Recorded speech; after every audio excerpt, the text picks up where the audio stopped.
Hello friends, welcome to my channel Khushi creation UP Kisan the news of all departments of UP. तो आज हम आपको ले चलते हैं राष्ट्रीय ग्रामीण आजीविका मिशन की ओर और बताते हैं एक न्यू और ताज़ा खबर कि नया अपडेट ये है कि पदाधिकारियों को होना होगा सावधान, सुरक्षित, संगठित, क्योंकि संगठित रहें, सुरक्षित रहें। यदि सावधानी हटी तो धनराशि लूटी, जिसका भुगतान पदाधिकारियों को ही करना होगा। फिर वो चाहे समूह के पदाधिकारी हों, ग्राम संगठन के पदाधिकारी हों या सीएलएफ के पदाधिकारी हों, तो करें अपने पदाधिकारियों पर विश्वास, नहीं आए बातों में कैडर्स की। तो ये न्यूज़ आईपीआरपी दीदियों के लिए बहुत ही बुरी खबर है एकदम, क्योंकि अब उन्हें भी पता है कि सीएलएफ विजनिंग ट्रेनिंग के बाद पदाधिकारी नहीं रहे अनजान, सभी को हुआ अपने हक और अधिकार कर्तव्यों का ज्ञान। क्योंकि अब पदाधिकारियों को पता चल चुका है कि अपने आप को ब्लॉक अधिकारी बताने वाली आईपीआरपी दीदियाँ, जो कि अपने आप को ब्लॉक अधिकारी बताकर समूहों का, ग्राम संगठनों का और सीएलएफ की धनराशि को अपने हाथ में किया करती थीं, आज वो निकली बहुत बड़ी फ्रॉड। हालांकि पहले वीडियो में ही हम आपको बता चुके हैं कि कोई भी बात हर किसी पर लागू नहीं करती है, यानी 25% आईपीआरपी पर ये बात लागू नहीं करती है, क्योंकि जो आईपीआरपी दीदियाँ हमारी इतना अच्छा कार्य कर रही हैं, यूपी में बहुत सी आईपीआरपी हैं, ऐसा नहीं है कि सभी लूटमारी कर रही हैं, मगर जो आईपीआरपी दीदियाँ अच्छा काम कर रही हैं उनकी एक खासियत भी है कि उन्होंने एक लोकेशन ऐप भी डाउनलोड कर रखा है, क्योंकि उससे ये पता चल जाता है कि वो कहाँ पर हैं और कहाँ पर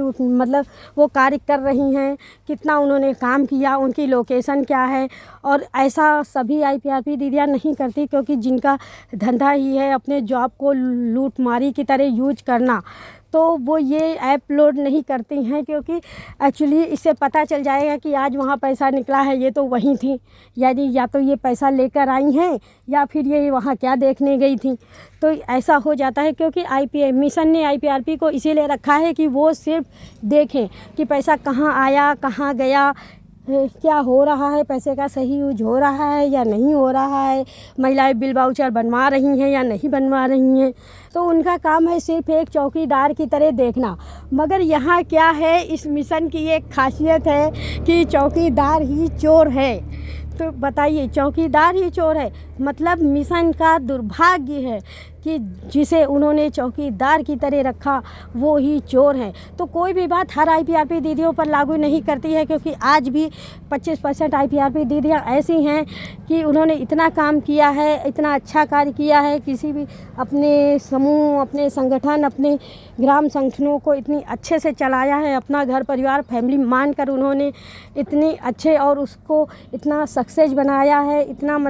उसमें इतना कार्य करके दिखाया है कि वो एक भी रुपए की हकदार या कर्जीदार नहीं हैं। और आज भी सीएलएफ की आईपीआरपीओ की ट्रेनिंग होगी और वो किसी ब्लॉक के अदर क्लस्टर में भेज दी जाएंगी, ये सोचकर भी उनके पदाधिकारी आंसुओं से रो देते हैं कि कैसे हमारी इन आईपीआरपी दीदी के जाने के बाद हम अपना क्लस्टर चलाएंगे या अपने समूहों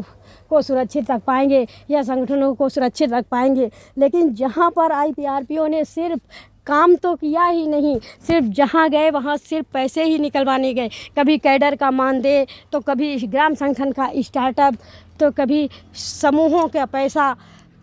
कभी समूह सखी मानदेय आया हुआ, वो भी समूह सखियों को कम देकर या ना देकर बहाने से सीएलएफ से लेकर ऐसे क्लस्टर, ऐसे समूह, ऐसे संगठन एक एक दिन उंगलियों पर गिन कर काट रहे हैं कि जल्दी हो मिशन का फैसला, हो आईपीआरपीओ की ट्रेनिंग और हो आईपीआरपीओ का बदलाव। क्योंकि जब होगा आईपीआरपीओ का बदलाव तो होंगे बड़े बड़े खुलासे, बातें आएंगी खुलकर। और सबसे बुरी खबर आईपीआरपी दीदियों के लिए ये है कि सीएलएफ विजनिंग ट्रेनिंग के बाद पदाधिकारी अब नहीं रहे हैं अनजान, सभी को हुआ है अपने हक, अधिकार और कर्तव्यों का ज्ञान। अब तो वो दिन ही चले गए जब आँख मूंद कर कोई भी IPRP को पेमेंट पैसा अपना दे दिया करता था, क्योंकि उन्हें ये लगता था, क्योंकि IPRP दीदियों ने महिलाओं को गुमराह करके रखा। उन्होंने ये बताया हम एक ब्लॉक के अधिकारी हैं और जवाबदेही हमारी होती है। समूह के पदाधिकारियों को क्या है, संगठन के पदाधिकारियों को क्या है, उनसे जवाब लेने वाले तो सिर्फ हम हैं।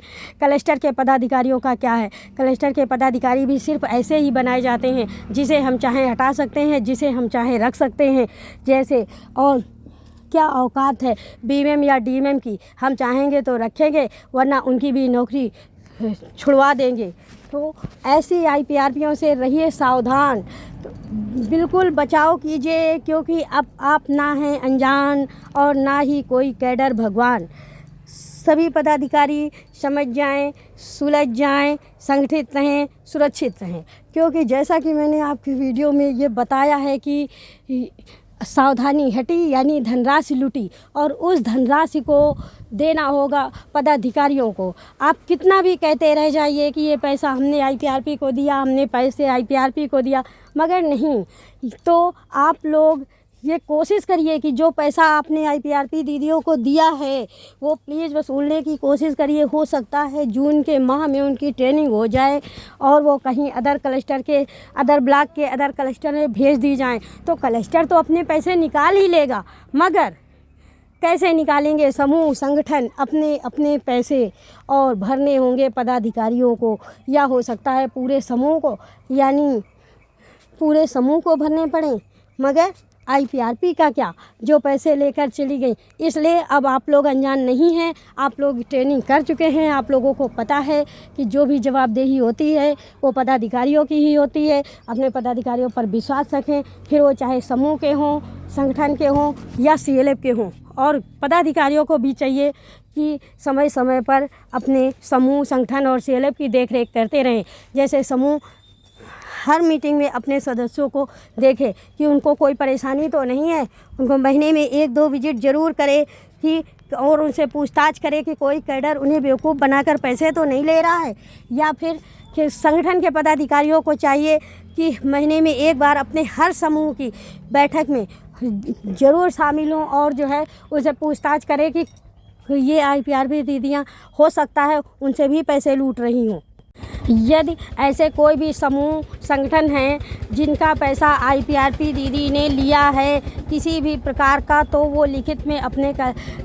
समूह के पदाधिकारी अपने ग्राम संगठन के पदाधिकारियों को दे दें कि उनका इतना इतना IPRP पर बकाया है और इस चीज़ का है, और ग्राम संगठन के पदाधिकारी एप्लीकेशन अपने CLF को दे दें और CLF के पदाधिकारी आगे कार्यवाही करें, वरना बहुत गलत हो जाएगा, बहुत गलत हो जाएगा। सारा पैसा पदाधिकारियों को भरना होगा, और IPRP दीदियाँ जिन्होंने अपने जॉब को सिर्फ लूटमारी के तौर पर यूज किया है, अपनी जेब भरा है, क्योंकि अधिकतर देखा गया है कि जो IPRP दीदियाँ हैं यानी सिर्फ 25% IPRPयाँ ही अच्छा कार्य कर रही हैं, बाकी सब तो ऐसे ही लूटमारी कर रही हैं। और जिनके पास पैसा है वो मोदी पोर्टल पर ऑनलाइन करें, FIR लिखाएं, मगर अपना पैसा वसूलें, क्योंकि जून महीने में ट्रेनिंग के बाद सभी का ट्रांसफ़र हो जाएगा। और एकजुट रहें, समूह के पदाधिकारी, ग्राम संगठन के पदाधिकारी, CLF के पदाधिकारी संगठित रहें, सुरक्षित रहें, क्योंकि जैसे ही सावधानी हटेगी धनराशि लुटेगी। और एक सबसे महत्वपूर्ण जानकारी कि समूह सखी दीदियाँ जो होती हैं वो ग्राम संगठन देखने के लिए बनाई जाती हैं, और कृपया कोई भी समूह या ग्राम संगठन अपनी समूह सखी को जानकारी दिए बिना कोई भी कार्य ना करे किसी को पैसे मत दे, क्योंकि समूह सखी दीदियाँ ट्रेंड हैं, बहुत सी ट्रेनिंगें कर चुकी हैं, उन्हें पता है कि उनको उनके समूह संगठन कैसे चल रहा है। इसलिए कोई भी कदम अपने समूह संगठन में अपनी समूह सखी को बिना बताए मत उठाएं, क्योंकि समूह संगठन और CLF के साथ एक IPRP धोखाधड़ी लूटमारी कर सकती है, मगर आपके पदाधिकारी कभी भी एक पैसे का गमन नहीं करेंगे, क्योंकि पैसे की जवाबदेही पदाधिकारियों की ही होती है, क्योंकि पदाधिकारियों को ही जवाब देना होता है। इसलिए कभी कोई पदाधिकारी आपके साथ गलत नहीं करेगा, क्योंकि उन्हें ही जब जवाब देना होगा उन्हें ही डर होगा। क्योंकि यदि पदाधिकारी करेंगे आपके साथ कोई खेल तो वही जाएंगे जेल। मगर अगर आप IPRP को पैसा दे देते हैं और उनका ट्रांसफ़र हो जाता है, वैसे भी नहीं भी होता है तो आज तक नहीं हुआ तो कौन सा उन्होंने आपका पैसा लौटा दिया। इसलिए बहुत ही ज़्यादा संगठित रहें, सुरक्षित रहें और उनकी बातों में ना आएँ, अपनी धनराशि मत लुटाएं, क्योंकि जैसे ही आपकी सावधानी हटेगी धनराशि लुटेगी। तो फ्रेंड्स, कैसा लगा आपको हमारा वीडियो? प्लीज़ लाइक करें और हमें कमेंट बॉक्स में ज़रूर बताएं। और यदि आप हमारे चैनल पर पहली बार आए हैं तो प्लीज़ सब्सक्राइब करना ना भूलें और बेल आइकन का बटन ज़रूर दबा दें, जिससे हमारे द्वारा नई नई जानकारी के साथ डाले गए वीडियो आप तक पहुंचते रहें, आपको नई नई जानकारी मिलती रहे। Thank you. स्वस्थ रहें, मस्त रहें, अपने कामों में व्यस्त